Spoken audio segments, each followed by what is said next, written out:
হযরত আবু সাঈদ আল খুদরি রাদিয়াল্লাহু তাআলা আনহু হতে বর্ণিত।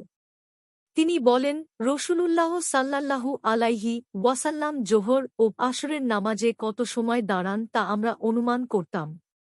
আমরা অনুমান করলাম যে, তিনি জোহরের প্রথম রাকাতে সূরা আলিফ লাম মিম তানজিলুস সিজদা পাঠ করতে যত সময় লাগে তত সময় দাঁড়াতেন। অন্য এক বর্ণনায়, প্রত্যেক রাকাতে ৩০ আয়াত পড়ার সমপরিমাণ সময় দাঁড়াতেন।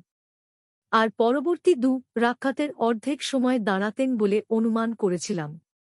আসরের নামাজের প্রথম রাকাতে, জোহরের নামাজের শেষ রাকাতের সমপরিমাণ এবং আসর নামাজের শেষ রাকাতে জোহরের শেষ রাকাতের অর্ধেক সময় বলে অনুমান করেছিলাম। মুসলিম ৪৫২, আবু দাউদ ৮০৪, সহীহ ইবনু হিব্বান ১৮৫৮, নাসাই ৪৭৫, আহমাদ ১০৯৮৭। মিশকাতুল মাসাবিহ ৮২৯।